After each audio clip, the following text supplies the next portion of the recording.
हरे कृष्णा, जय जगन्नाथ। भगवान जगन्नाथ जी की कृपा आप सब पर बनी रहे। आज हम कथा श्रवण करेंगे सालबेग की, जो कि भगवान जगन्नाथ जी के बहुत ही अच्छे भक्त थे। सालबेग एक मुसलमान परिवार से थे। अब सालबेग के जो पिता थे लाल बेग, वो औरंगजेब की सेना में एक उच्च पद पर, जमींदार के पद पर थे।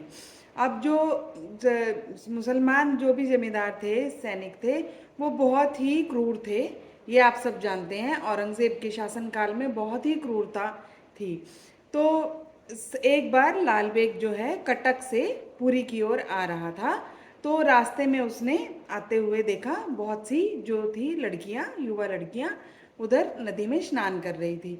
अब उनको उसका उनकी इसकी सेना को आते हुए देखकर सभी लड़कियां जो है भाग गई, परंतु एक लड़की जो थी वो वहाँ से नहीं जा पाई। वो एक ब्राह्मणी लड़की थी और जो कि बाल विधवा थी। तो उसको पकड़ लिया उसने, लाल बेग ने, और उससे विवाह कर लिया और उसका धर्म परिवर्तन कराकर उसको फातिमा बना दिया। अब उस फातिमा से उसको 5 पुत्र हुए, उत्पन्न हुए लाल बेग को, जिनमें से कि 4 तो निधन हो गया, 4 का, और एक जो है वो बचा जिसका नाम था सालबेग। अब जब ये सालबेग बड़ा हो गया, युवा हो गया, तो भी ये भी अपने पिता के साथ जो है वहाँ पर युद्ध करने के लिए जाने लगा, जो भी वो सैनिक के रूप में उनके साथ कार्य करने लगा। अब एक बार जब दोनों पिता पुत्र गए कहीं पर युद्ध करने के लिए, तो दोनों ही बहुत ही बुरी तरह से घायल हो गए। बहुत इनको बहुत सारे जो है व्रण हो गए शरीर में। तो जब ये आए तो सालबेग की माता ने जो है इनकी बहुत अत्यधिक सेवा करी और इनका उपचार करवाया अच्छे से। परंतु भगवान जगन्नाथ जी की इच्छा से जो लाल बेग था, सालबेग के जो पिता थे, वो नहीं बच पाए। तो सालबेग भी बहुत ज़्यादा उसको जब बहुत ज़्यादा उसके शरीर पर जख्म थे, तो वो बहुत ही दुखी था कि ये किस प्रकार से इतने उसको जख्म है और उसके पिता की भी मृत्यु हो गई। वो बहुत ही दुखी था। तो उस समय पे उसकी माता ने उसको बताया भगवान जगन्नाथ जी के बारे में, कि किस प्रकार से जो वृंदावन में भगवान श्री कृष्ण हैं, नंद बाबा और यशोदा मैया के जो दुलारे हैं, वही कलयुग में भगवान जगन्नाथ जी के रूप में अपने भाई भगवान बलभद्र और सुभद्रा बहन के साथ वहाँ पर रहते हैं जगन्नाथपुरी में।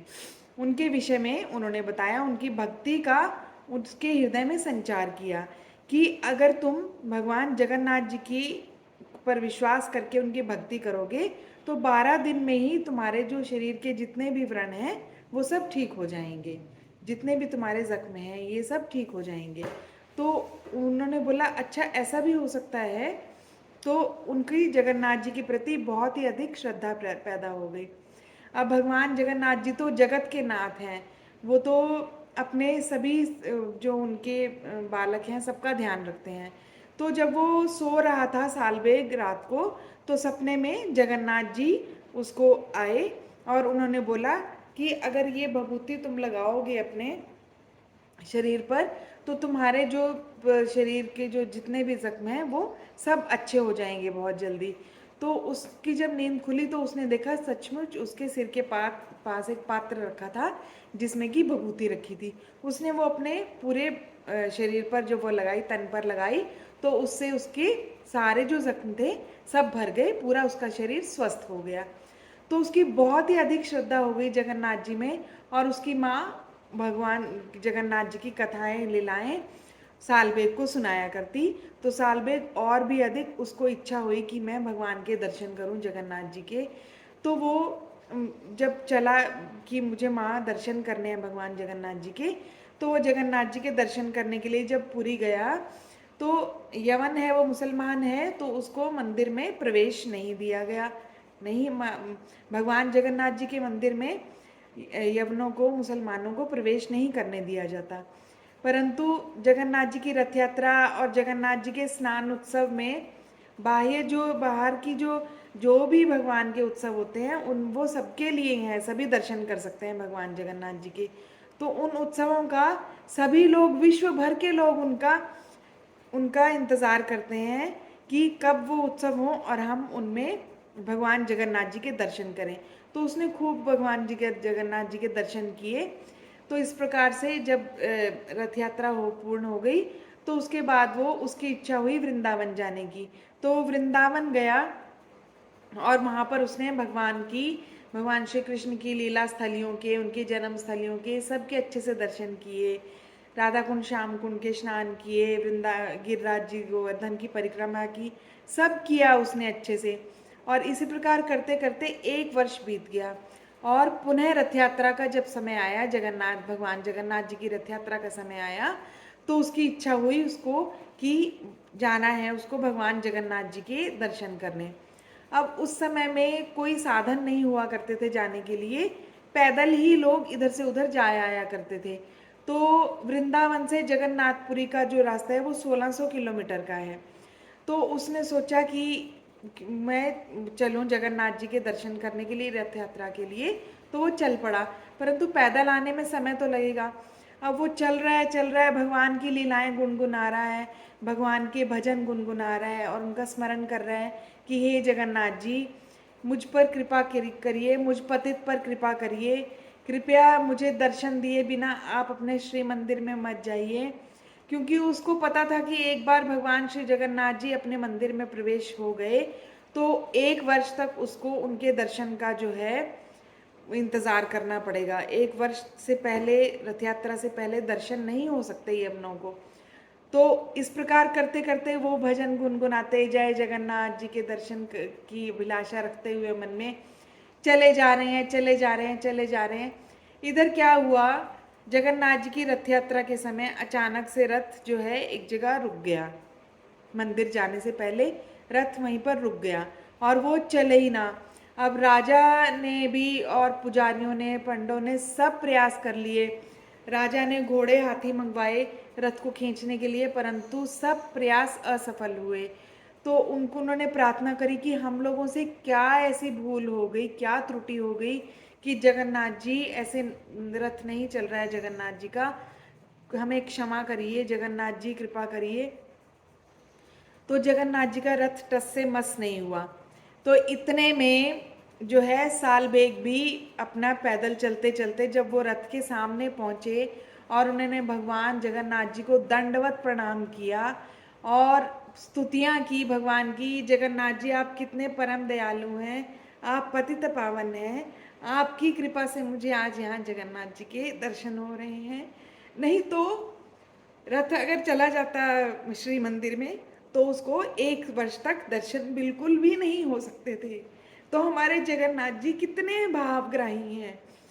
तो जगन्नाथ जी के जैसे ही उन्होंने रथ की रस्सी को स्पर्श किया और रथ चल पड़ा जगन्नाथ जी का। तो हमारे जगन्नाथ जी इतने परम दयालु हैं, हमारे जगन्नाथ जी भावग्राही हैं, वो जगत के नाथ हैं जगन्नाथ जी।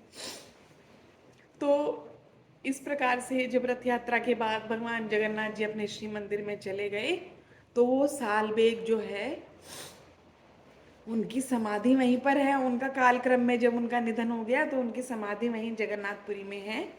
और आज भी जगन्नाथ जी की रथ यात्रा के समय में उनके भजन गुनगुनाए जाते हैं रथ यात्रा के समय में।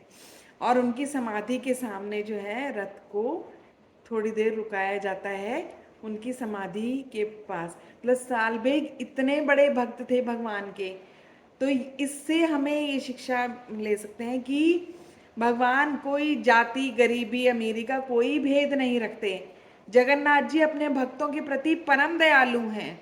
वो जगत के नाथ हैं, ब्रह्मांड के नाथ हैं। तो आप जगन्नाथ जी के प्रति अपनी भक्ति को सुदृढ़ कीजिए, जगन्नाथ जी की सेवा कीजिए, उनका उनका ध्यान कीजिए, उन पर विश्वास कीजिए। वो सभी प्रकार से जो है हम लोगों का ध्यान रखते हैं क्योंकि वही हमारे असल में परम पिता हैं। तो मेरी आप सबसे रिक्वेस्ट है कि आप ये कथाएं अपने परिवार में और अवश्य इनका एक दूसरे को श्रवण करवाइए, बच्चों को श्रवण करवाइए।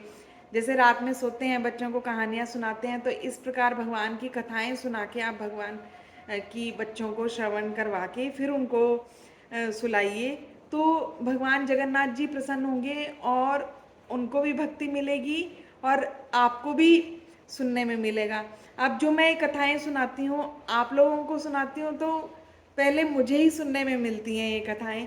तो हम सबका जो है इससे उद्धार होने वाला है, क्योंकि हमारे जगन्नाथ जी पतित पावन हैं। तो अगर आपको अच्छी लगी कथाएं तो आप चैनल को सब्सक्राइब कर दीजिए और वीडियो को लाइक कर दीजिए। और आप लोग जब ये कथा सुन रहे हैं तो मुझे भी बहुत अच्छा लग रहा है, क्योंकि मुझे भी मेरे गुरु का आदेश है, गुरु महाराज का आदेश था कि आप प्रचार कीजिए। तो उसमें आप मेरा सहयोग कर रहे हैं, उस सब के लिए आप सबका बहुत बहुत धन्यवाद हृदय से। जय जगन्नाथ, हरे कृष्णा। भगवान जगन्नाथ जी की कृपा आप सब पर बनी रहे।